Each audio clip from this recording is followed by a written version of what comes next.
Deep in the misty valleys of prehistoric Japan, a civilization crafted objects so bizarre they seem to defy time itself. The Dogū, strange humanoid figurines with elongated limbs, exaggerated hips and haunting oversized eyes, have puzzled archaeologists for centuries. Unearthed from the sacred earth of the Jōmon period, these clay figures appear almost otherworldly. Some see ancient fertility symbols, others whisper of shamanic rituals, but a growing number of researchers note their uncanny resemblance to modern spacesuits, right down to their goggled eyes and segmented torsos. Were these merely artistic expressions of a Neolithic culture? Or could they represent something far more extraordinary?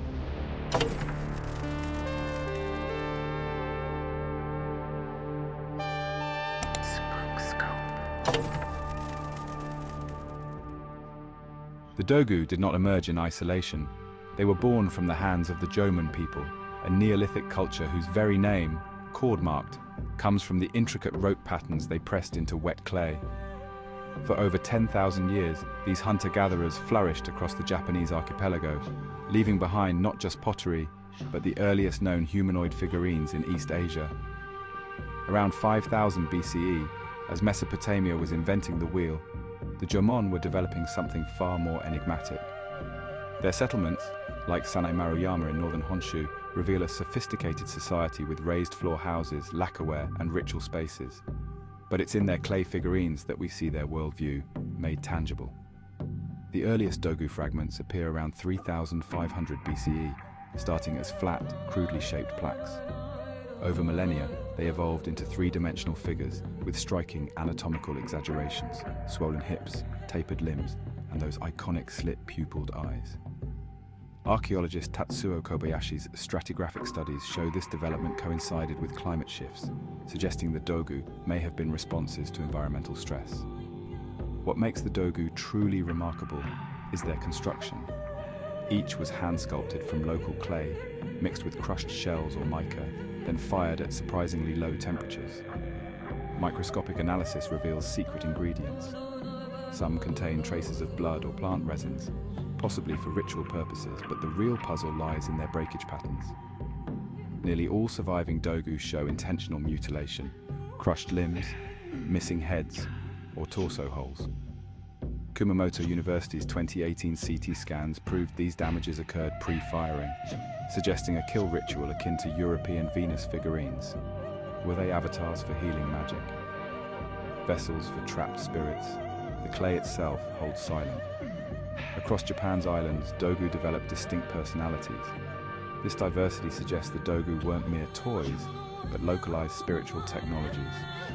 A 2021 study of clay isotopes even traced some figures traveling over 300 kilometers from their origin, likely as ceremonial gifts or shamanic talismans. We find Dogū fragments in three key contexts: pit dwellings corners, shell-midden boundaries, and mountain shrines. Most telling are the rare complete specimens, like the celebrated Venus of Tanabutaki, discovered carefully arranged with stone rods and bare teeth. These assemblages hint at complex animist rituals lost to time. As the Jōmon period waned around 300 BCE, so too did the Dogū tradition, but their legacy pulsed onward. Some scholars argue they influenced later Haniwa funerary figures and even Shinto iconography. The eyes dominate every conversation about Dogū, not merely carved, but engineered. These protruding ocular structures, with their slit pupils and concentric ridges, look less like human anatomy and more like advanced optical devices. To modern viewers, they irresistibly suggest goggles, visors, or something far more alien. But to understand their true significance, we must step into the Jōmon worldview, where vision meant something profoundly different than it does today. Jōmon art reveals an obsession with eyes unseen in other Neolithic cultures. From the spiraling pupils of snake motifs to the hollow sockets of their clay masks, vision was clearly more than biological function. It was spiritual technology. The Dogū's exaggerated eyes likely served as spirit windows, a concept later echoed in Japanese Hitodama folklore. Archaeological chemist Dr. Yuriko Fukasawa's 2023 pigment analysis found traces of magnetite in eye grooves, a mineral long associated with trance states in shamanic traditions worldwide. When struck by firelight, these eyes may have literally glittered with otherworldly presence. One persistent explanation suggests practical origins. The so-called snow goggle design bears striking resemblance to Inuit ivory eye protectors. During the Jōmon climate optimum, northern Japan experienced heavy snowfall. Could the design reflect real snow blindness prevention? Skeptics counter that southern Dogū share the feature despite milder climates, while proponents note the Ainu people's later use of similar wooden ushiko unchi eyewear. The truth may lie in synthesis, a practical object transformed into sacred symbolism. The spacesuit interpretation gained traction after a 1964 National Geographic article noted parallels between Dogū and 20th century diving equipment. The figure's segmented torsos, absent mouths, and helmet-like heads fed speculation about ancient astronauts.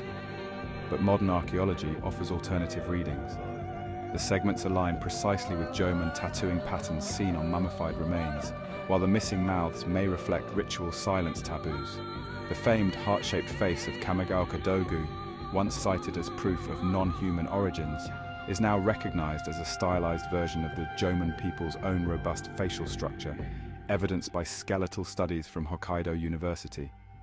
The most compelling theory comes from comparative ethnography. Across Siberia and the Arctic, regions linked to Jōmon ancestors via Pleistocene land bridges, shamans wore eye-covering devices to journey between worlds. The Evenk people's septum ritual goggles, used to block visible light and induce visions, bear eerie resemblance to Dogū eyes. If, as Tokyo University proposes, Dogū were shamanic implements, their eyes might represent inward vision rather than outward observation, a tool for seeing the spirit world. Supporting this, several Dogū exhibit X-ray features, carved vertebrae, or visible wounds, suggesting the ability to see through flesh to the life within. Our fascination with the eyes reveals as much about us as the Jōmon. In 1975, UFO researcher Erich von Daniken's The Eyes of the Dogū reframed them as extraterrestrial encounters, an interpretation that still colors popular discourse. Yet contemporary Japanese artists like Takashi Murakami deliberately echo Dogū eyes in their works to critique this Western exoticism. The 2023 discovery of a Dogū fragment in Okinawa, far outside the Jōmon heartland, has reignited debates, with its unusual diamond pupils resembling no known regional style. As we stand before these clay figures in museum cases, their eyes still hold power, not because they prove ancient astronauts, but because they represent humanity's eternal urge to give form to the unseen.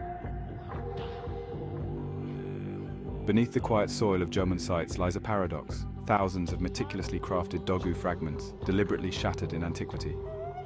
These were not accidental breaks from careless handling, but systematic acts of destruction that followed precise patterns.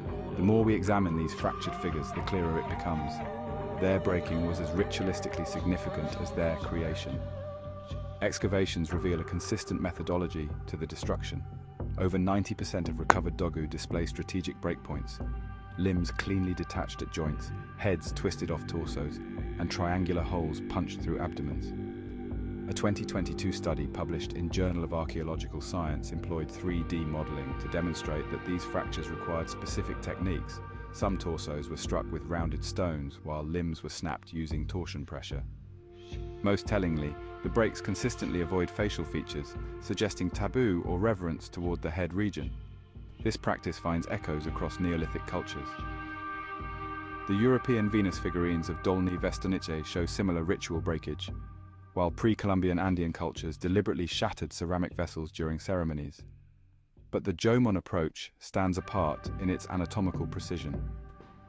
Ethnographic parallels emerge from Ainu in our rituals, where carved prayer sticks were broken to release spirits to the gods. Could the Dogū have served similar functions?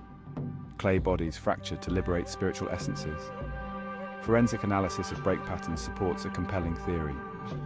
The Dogū may have been used in sympathetic magic healing rituals. Many display wounds corresponding to human ailments, a shattered left arm on figures found near burial sites showing healed fractures, or pelvic breaks coinciding with graves of women who died in childbirth. The renowned hollow Dogū from Nagano even features removable head and limbs, suggesting possible use in curative disassembly ceremonies. Dr. Mariko Yamagata's pioneering work at the Tokomachi site uncovered Dogū fragments placed directly on skeletal remains, some still bearing traces of medicinal plants like asarum, a wild ginger, known in traditional medicine for pain relief. Stratigraphic evidence reveals cyclical patterns. At the Kakinoshima site in Hokkaido, archaeologists identified discrete destruction layers alternating with periods of intact figurine production. These cycles correlate with pollen records showing climate fluctuations. More breakage occurred during volcanic winters and poor harvest years. Some scholars propose an annual figurine kill ritual akin to the later Japanese Dosujin roadside deity renewals, where old stone markers were ceremonially replaced. Others suggest these were emergency measures, clay avatars absorbing community misfortune before being ritually executed. Intriguingly, certain fragments are conspicuously absent from archaeological contexts. While torsos and heads abound, specific elements, right arms, left feet, and genitalia, appear statistically underrepresented. A 2020 neutron activation analysis proved some missing pieces were carried kilometers away, deposited at separate ritual sites. This distributed destruction implies a ceremonial network connecting Jōmon settlements through shared ritual practice. At the Mawaki site in Ishikawa, researchers found caches of exclusively right arms buried beneath house posts, perhaps spiritual reinforcements for the dwelling's inhabitants. The final irony lies in how these acts of destruction ensured preservation. The fired clay fragments survived millennia where intact wooden ritual objects perished. Modern conservation efforts now mirror ancient practices. The National Museum of Japanese History stores fragments in climate-controlled cases modeled after Jōmon pit dwellings, maintaining the sacred separation of pieces as originally deposited. As we piece together these broken stories, a profound truth emerges. The Jōmon understood impermanence as sacred. Their Dogū were never meant to endure whole, but to transform through fracture, much like their creator's relationship with the living earth. The broken clay figurines of the Jōmon people did not vanish with their creators. Like shards of ancient pottery washed ashore by time's tides, the Dogū have found new life in the modern imagination, transforming from ritual objects into cultural touchstones that bridge millennia. Long before archaeologists began cataloguing Dogū fragments, traces of their legacy lingered in regional folklore. The tale of the clay woman from Iwate Prefecture tells of a mysterious figure with eyes like polished stones who healed villagers before crumbling to pieces at dawn. Ainu oral traditions from Hokkaido speak of Moshiriko Kamui, earth spirits represented by small clay forms. Most strikingly, the Hitogata purification rituals of Shinto, where paper effigies are cast into rivers to carry away misfortune, bear uncanny resemblance to the Jōmon's deliberate destruction of Dogū.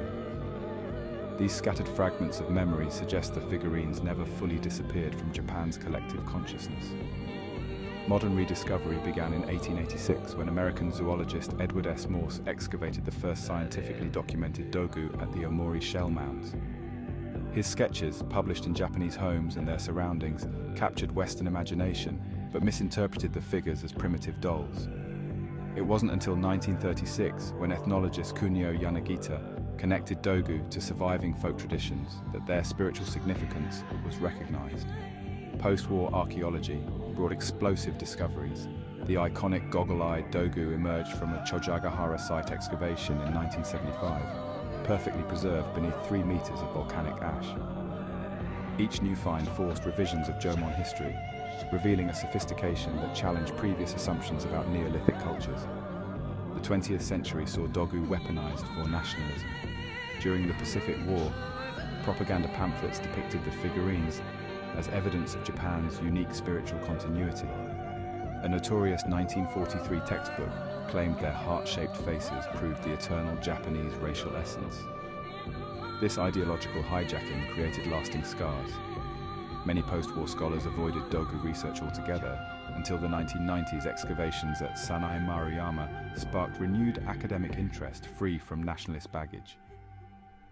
Perhaps the most profound modern encounter occurred in 2019, when astronaut Norishige Kanai took a 3D printed Dogū replica to the International Space Station.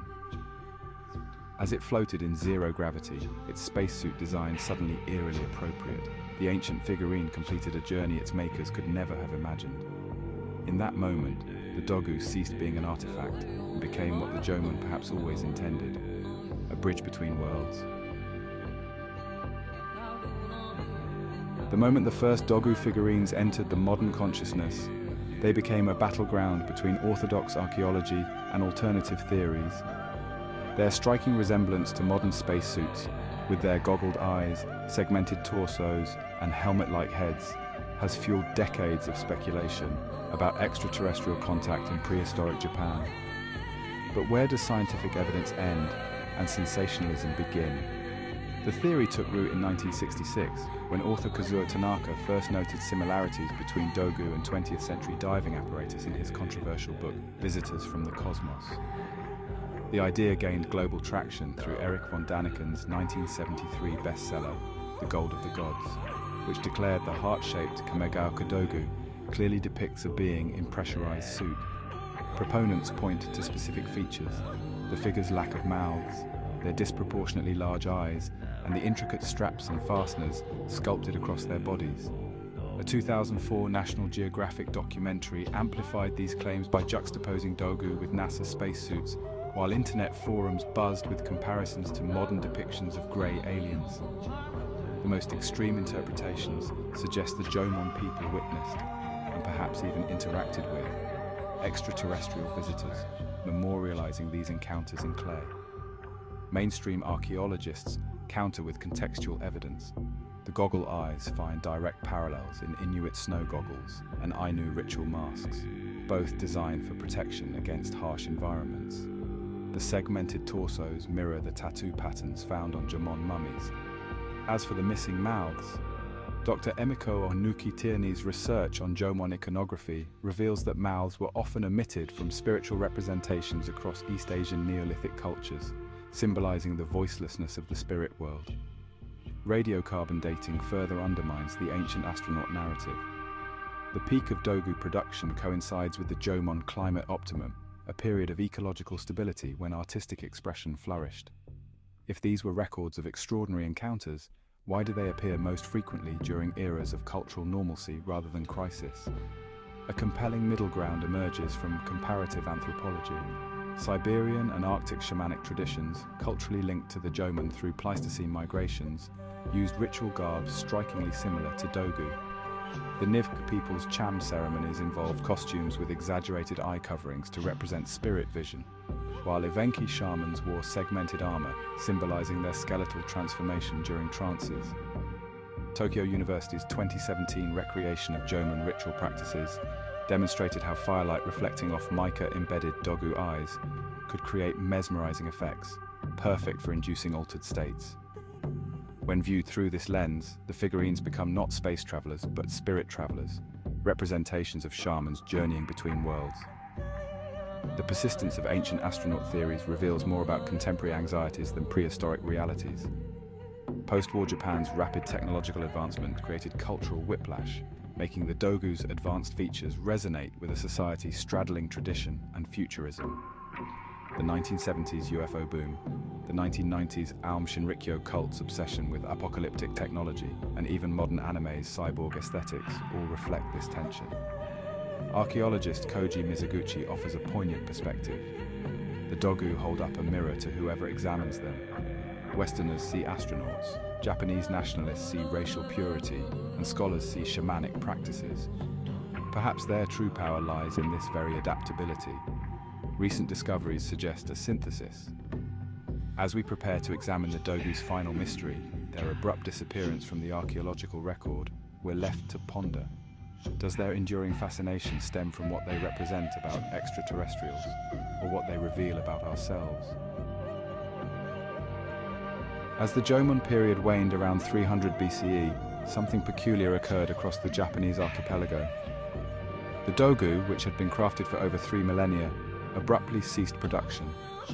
Their disappearance coincided with the arrival of new technologies, migrations, and belief systems that would reshape Japan forever. But was this a peaceful cultural transition, or something more deliberate? The archaeological record reveals a complex story of cultural upheaval, assimilation, and perhaps even systematic erasure. The catalyst for change came from the Asian mainland. Around 900 BCE, wet rice cultivation techniques began crossing the Korea Strait, carried by migrants now known as the Yayoi people. With agriculture came radical social changes, hierarchical settlements, metal tools, and new religious practices. DNA analysis of Jōmon versus Yayoi remains shows distinct genetic markers, proving this was not merely cultural diffusion, but significant human migration. For the Dogū, this spelled obsolescence. Yayoi ceramics focused on practical storage vessels rather than figurative art. Their ritual objects shifted to bronze bells and mirrors, technologies that reflected the new agricultural cosmology. At the transitional Sanai Maruyama site, archaeologists found Dogū fragments deliberately placed beneath Yayoi-era storehouse posts, suggesting ritual retirement of the old icons.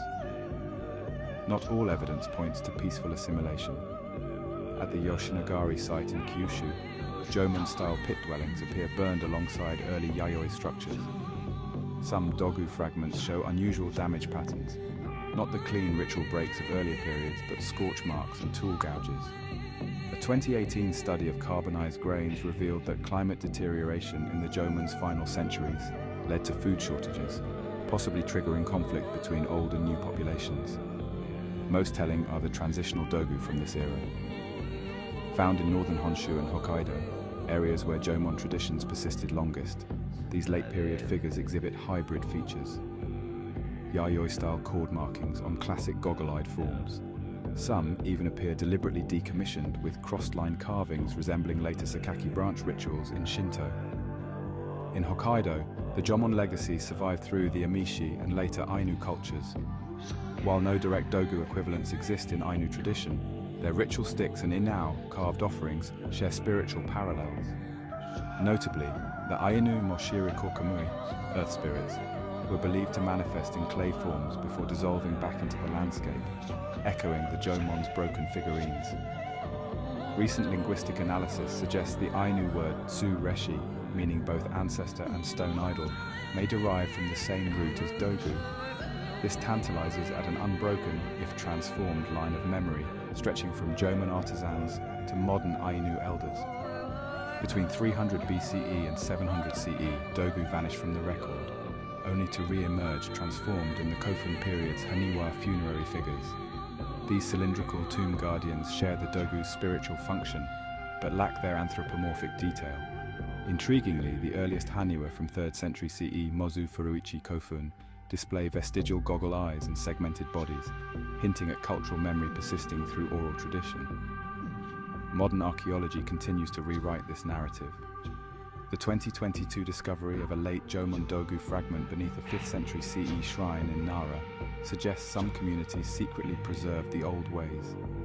Its torso bears a charcoal-drawn tomo spiral, a Shinto symbol not otherwise documented until the 8th century, implying the Dogū's essence lived on in Japan's indigenous religion. The Dogū's disappearance raises uncomfortable questions about cultural erasure. In 2021, geneticist Hideki Kanzawa's team proved modern Japanese retain 10 to 18% Jōmon ancestry, yet their material legacy was nearly obliterated. This mirrors global patterns of agriculturalists overwriting hunter-gatherer traditions, from Europe's corded ware to America's Clovis cultures. Yet in museums across Japan, schoolchildren now sketch Dogū alongside samurai swords and tea ceremony bowls, reclaiming them as national heritage.